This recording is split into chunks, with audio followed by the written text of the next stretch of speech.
இயேசுவின் நாமத்தினாலே இந்த மதிய வேளையிலே உங்களை அன்போடு கூட வாழ்த்துகிறேன். குயவனே என்ற நிகழ்வின் அடிப்படையிலே ஜெபத்தின் மேன்மையை குறித்து நாம் தியானிக்கின்றோம். இன்றைக்கும் சங்கீதம் 77:1 நாம் வாசிக்கின்ற போது, நான் தேவனை நோக்கி என் சத்தத்தை உயர்த்தி கெஞ்சினேன் என்று ஆசாப் சொல்லுகின்ற ஒரு வார்த்தையை நாம் இங்கே வாசிக்க முடியும். ஏனென்றால் ஆசாப் தனக்குண்டான ஆபத்தினாலே தனித்து விடப்பட்ட ஒரு நபராக காணப்பட்ட சூழ்நிலையை இச்சங்கீதமானது நமக்கு தெளிவாக எடுத்து காண்பிக்கிறது. ஆபத்து நாளில் இரவில் என் கை தளராது விரிக்கப்பட்டிருந்தது. ராக்காலங்களில் என் இருதயத்தோடே சம்பாஷித்து கொள்ளுகிறேன். ஆண்டவர் நித்திய காலமாய் தள்ளிவிடுவாரோ, இனி தயை செய்ய மாட்டாரோ, அவருடைய கிருபை முற்றிலும் அற்றுப்போயிற்றோ, கோபத்தினால் தமது உருக்கமான இரக்கங்களை அடைத்து கொண்டாரோ, மது குமுறலின் சத்தம் சுழல் காற்றில் முழங்கினது, பூமி குலுங்கி அதிர்ந்தது என்று சொல்லுகின்ற ஒரு வார்த்தையை நாம் வாசிக்க முடியும். ஆசாப் என்னும் சங்கீதக்காரனுடைய வாழ்க்கையிலே அவன் தனித்து விடப்பட்டவனாக தனக்குண்டான ஆபத்திலே, தனக்குண்டான நெருக்கத்திலே ஆண்டவரை நோக்கி புலம்புகின்ற ஒரு காட்சியை குறித்து இந்த சங்கீதம் நமக்கு மிக தெளிவாக காண்பிக்கிறது.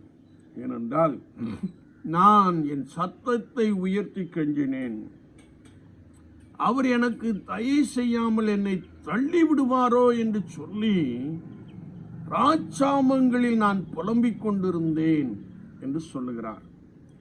ஏசாயா தீர்க்கதரிசியின் புஸ்தகம் 38 அதிகாரம் 14 வார்த்தையை நாம் வாசிக்கின்ற பொழுது, எசேக்கியா ராஜா மரணத்துக்கு ஏதுவாய் இருந்தான் என்று வேதம் சொல்லுகிறார். அவனுக்குண்டான வியாதி மரணத்துக்கு ஏதுவாய் இருந்தது.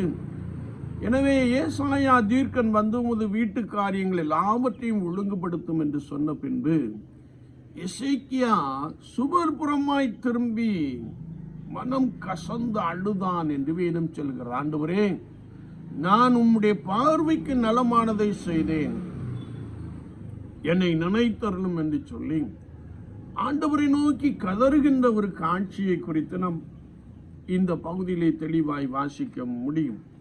வேதம் சொல்லுகிறது, அவன் ஆண்டவரை நோக்கி பார்த்த பொழுது தன்னுடைய வியாதி நிமித்தமாய் ராஜாமங்களில் உறக்கமின்மையினாலே புலம்புகின்ற ஒரு காட்சியை நாம் பார்க்கிறோம். நான் நமுட்டை போலவும் பகைவிலான் குருவி போலவும் கூவினேன், புறாவை போல புலம்பினேன், என் கண்கள் உயர பார்க்கிறதினால் பூத்து போயிற்று.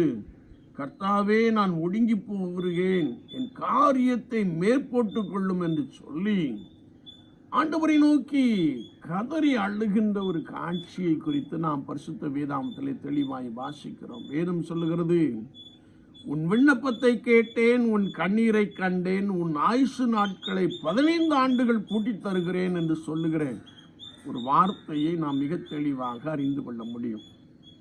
என்னை கேட்டுக்கொண்டு இருக்கிற என் அன்பு சகோதரனே, சகோதரியே, நீ தனித்து விடப்பட்ட ஒரு நபராய் காணப்படலாம். உன்னோடு கூட இருந்தவர்கள் உன்னை விட்டு ஓடி போயிருக்கலாம். அல்லது நீ வியாதியின் படுக்கையிலே புலம்பிக் கொண்டிருக்கிற ஒரு நபராய் காணப்படலாம். குடும்பத்தில் நடைபெறுகின்ற சம்பவத்தை வைத்து மனதில் மிகுந்த அழுத்தத்தோடு கூட வாழுகிற ஒரு நபராய் காணப்படலாம். ஐயோ, என்னுடைய கணவர் குடித்து குடித்து சமாதானம் இல்லையே என்று சொல்லி ராஜாமங்களிலே நீ அழுது கொண்டிருக்கிற ஒரு சகோதரியாய் காணப்படலாம். ஆனால் ஆண்டவரை நோக்கி கூப்பிடுகின்ற பொழுது ஆண்டவர் அதிசயங்களை செய்கிறார், ஆண்டவர் அற்புதங்களை செய்கிறார். சங்கீதக்காரன் சொல்லுகிறார், கர்த்தர் என்னுடைய விண்ணப்பத்திற்கு செவி கொடுத்தபடினாலே நான் அவரை துதிப்பேன் என்று சொல்லுகிறார். என்னை கேட்டுக்கொண்டிருக்கிற என் அன்பு தெய்வ ஜனங்களே, கவலைப்படாதிருங்கள், கலங்காதிருங்கள். உங்கள் சூழ்நிலையை மாற்ற ஒருவர் உண்டு, அவர் கர்த்தராகிய இயேசு கிறிஸ்து. அவரை நோக்கி கூப்பிடுகின்ற பொழுது நமக்குண்டான ஆபத்து நம்மை விட்டு விலகி போகிறது. நமக்குண்டான பலவீனங்கள் நம்மை விட்டு விலகி ஆண்டவர் ஆயுசு நாட்களை கூட்டித்தர போதுமானவராக இருக்கிறார். அது மாத்திரமல்ல, அவர் எந்த ஒரு மனிதனின் விண்ணப்பத்தையும் கேட்க ஆவல் உள்ளவராக, கேட்டு பதில் கொடுக்க ஆவல் உள்ளவராக இருக்கிறார் என்பதை குறித்து நாம் வேதத்திலே தெளிவாய் வாசிக்கிறோம். ஒருவேளை வியாதி நிமித்தமாய் அல்லது உங்களுக்குண்டான பிரச்சனைகளின் நிமித்தமாய் தலை நிமிர முடியாமல் ஒடுங்கி போய் காணப்படுகிறீர்களோ, ஆண்டவரே என் காரியத்தை மேற்கொண்டு கொள்ளும் என்று சொல்லுங்கள். அவர் நம்முடைய துக்கங்களை, நம்முடைய துயரங்களை, நம்முடைய துன்பங்களை சிலுவையிலே ரத்தம் சிந்தி அவர் நம்முடைய சரீரத்திலே அதை ஏற்றுக்கொண்டார். அந்த ஒரு விசுவாசத்திலே ஆண்டவரை நோக்கி பாருங்கள். அவர் நம்முடைய காரியங்களை அவர் மேலே போட்டுக்கொண்டு நமக்கு லகுவான ஒரு வழியை, அற்புதமான ஒரு வழியை, ஆச்சரியப்படத்தக்கதமான ஒரு விதத்திலே ஆண்டவர் நம்மை பலமாய் வழி நடத்தி செல்லுவார். ஏசாயா தீர்க்கதரிசியின் புஸ்தகத்திலே நாம் வாசிக்கின்ற பொழுது எசேக்கியா ஆண்டவரை நோக்கி புலம்பினான், ஆயுசு நாட்களை கூட்டி கொடுத்தார். அப்படியே நமக்கும் அவர் அற்புதங்களையும் அதிசயங்களையும் செய்வாராக. ஆமீன், ஆமீன்.